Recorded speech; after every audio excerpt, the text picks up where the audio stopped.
आज का बोध सूत्र है मृत्यु का उपचार। जीवन सभी को प्रिय होता है और प्रिय वस्तु से कोई भी अलग नहीं होना चाहता। मौत प्राणी को उसके प्राणों से अलग कर देती है, इसलिए मृत्यु शब्द सबको अप्रिय लगता है, क्योंकि वह जीवन का अंत है और अलगाव का द्योतक है। यह संसार बच्चों के खेल जैसा है। एक बार वर्षा काल में कुछ बच्चे बरसात बरसने के बाद गीली मिट्टी से घर बनाकर खेल रहे थे। बड़ी मेहनत व लगन से घर बनाकर यह मेरा घर है, ये तेरा घर है, ऐसा बोलते हुए वे खुशी से नाचने लगे। इतने में एक गधा दौड़ता हुआ आया और बच्चों का घर रोनता हुआ आगे बढ़ गया तो बच्चे रोने लगे। बच्चों का रुदन सुनकर उनकी माताएं घर से बाहर आई। बच्चों ने रोते रोते सारा हाल बताया। तब वे यह सोचकर हंसने लगी कि संसार में सभी को मेरेपन का गोंद रुलाता है। ये जीवन पानी के बुलबुले के समान या संध्या के लालिमा के समान है, न जाने कब लुप्त हो जाए। कुशाग्र पर टिके हुए जल कण के समान ही इस जीवन का क्षणिक अस्तित्व है। प्रतिक्षण आयुष्य की डोर का कटना प्राणी की हर पल होने वाली मृत्यु का सूचक है, लेकिन मनुष्य इस सत्य से अनजान है और जीवन के मोह से संतृष्ट होकर इंतकाल से घबराता है। जीवन प्रतिक्षण मृत्यु की छाया से गुजर रहा है, इसलिए उससे घबराने की कोई बात नहीं। सर्वप्रथम मौत का स्वरूप समझना होगा कि वस्त्र परिवर्तन की भांति देह परिवर्तन का नाम ही मृत्यु है। सत्य यह है, प्राणों का संयोग जन्म है और उसका वियोग मृत्यु है। मन, वचन, काया, आयुष्य, श्वासोश्वास और 5 इंद्रियां, ये 10 प्राण हैं। सभी प्राणियों के प्राण भीतर है। बाहर की तिजोरियों और हवेलियों में प्राण नहीं हैं, अतः इनसे अलगाव अनिवार्य है। जैसे थका मांदा मजदूर विश्राम चाहता है, खेल कूद से थका हुआ बालक नींद चाहता है, पका हुआ फल वृक्ष से अपना संबंध छोड़ देता है, उसी तरह चिंतनशील मनुष्य को चाहिए वह जीवन के अंतिम पल में शरीर के जाल का और संसार के जंजाल का त्याग करना सीखें। संसार में रहते हुए सार ढूंढ लेना। मौत आज हो या बरसों बाद हो, जिसने जीने का सार निकाल लिया उसके लिए कोई खतरा नहीं है। जिंदगी को धन में नहीं धर्म में गुजारना, क्योंकि जो आदमी धन के लिए जिंदगी गुजारता है वह दुनिया से जल्दी गुजर जाता है, और जो धर्म के लिए जिंदगी गुजारता है वह जीवन भर याद किया जाता है। आश्चर्य है, आज बच्चों को संगीत कला, नृत्य कला, चित्रकला, वाक कला और पाक कला आदि समस्त कलाएं सिखाई जाती है, किंतु मृत्यु की कला नहीं सिखाई जाती।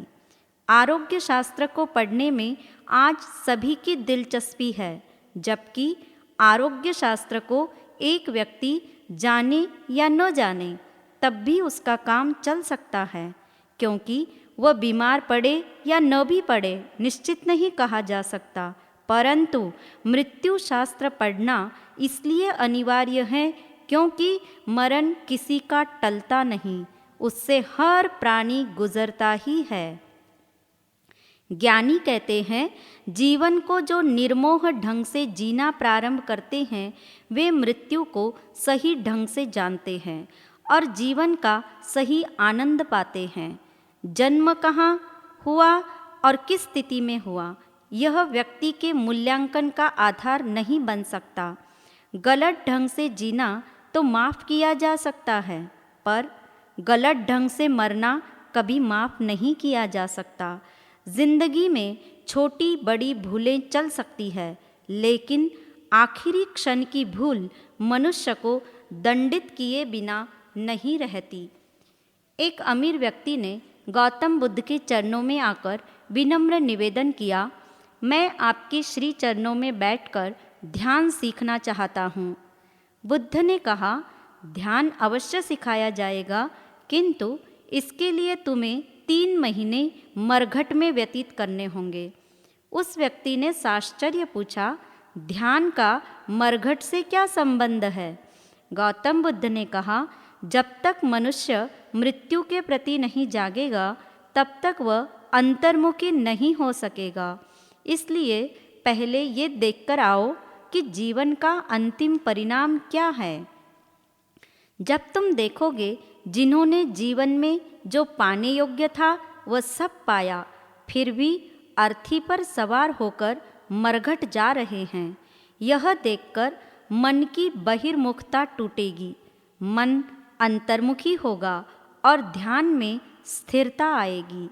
याद रखना, जीवन एक कच्चा धागा है जिसे टूटते देर नहीं लगती, किंतु चतुर जुलाहा उन्हीं धागों को बुनकर वस्त्र बना लेता है। जीवन क्षण भर का सपना है, इस पर बहुत भरोसा मत करना, अपितु हर क्षण जागे रहना। इन पंक्तियों को सतत स्मृति में रखना। जिंदगी कहती है दुनिया से तू अपना दिल लगा, और मौत कहती है ऐसी दिल लगी अच्छी नहीं। जिस साधक के चित्त में यह संस्कार पुष्ट हो जाता है कि सब कुछ अनित्य है, वह घटना को जान लेता है पर उसमें उलझता नहीं। ध्यान करने वालों में और ध्यान नहीं करने वालों में यही तो अंतर है। ध्यान जागरूक चेतना का प्रतीक है। ध्यान करने वाला घटना को जानता है किंतु साक्षी भाव में रहता है, इसलिए वह अमर हो जाता है। याद रखना, डॉक्टर प्रत्येक रोग का उपचार कर सकते हैं लेकिन मृत्यु का नहीं। अनेक रोगों के निदान और उपचारों की शोध विज्ञान ने की है, परंतु आज तक कोई भी वैज्ञानिक किसी भी व्यक्ति को मृत्यु के महारोग से नहीं बचा पाया। कोई व्यक्ति प्रयत्न करके बुढ़ापा और बीमारी से बच भी जाए, किंतु मौत के आगे घुटने टेकने ही पड़ते हैं। भौतिक जगत में आश्चर्यकारी शोध करने वाले और प्रगति के शिखर पर आरूढ़ ऐसे विज्ञान के सामने आज भी मृत्यु एक अनसुलझा रहस्य है। जन्म से अंत तक एक निष्ठावान साथी की भांति कदम से कदम मिलाकर जो चलती है, उसी का नाम मौत है। वह कभी हमारा साथ नहीं छोड़ती, अतः उसका अखंड स्मरण करके जीना चाहिए। स्मरण रहे, मौत को चाहे कोई भुला दे, पर मौत किसी को नहीं भुलाती। समय से पहले मरने वाला इस संसार में कोई नहीं है और समय आने पर कोई इस जीवन को बचा नहीं सकता। अतः आखिरी प्रयाण की चिंता करना या अन्य उपाय सोचना व्यर्थ है। मृत्यु का एकमात्र उपचार यही है, मोक्ष। आत्मा का संपूर्ण कर्मों से मुक्त हो जाने का नाम मोक्ष है। मौत और मोक्ष में इतना ही अंतर है, जो बार बार आए वह मौत है और जो एक बार प्राप्त हो वह मोक्ष है। मौत उस दिन परास्त हो जाती है जिस दिन मौत आने से पहले आत्मा मोक्ष में जाने की तैयारी कर लेती है। अतः हे आत्मन, रेत के महलों में रहते हुए अपना निज घर ढूंढ लेना। देह की देहरी पर आत्मबोध का दीप सतत प्रज्वलित रखो, ताकि मौत के पतझड़ में भी मोक्ष का पुष्प खिल उठेगा। जिया कब तक उलझेगा संसार विकल्पों में, जिया कब तक उलझेगा संसार विकल्पों में। कितने भव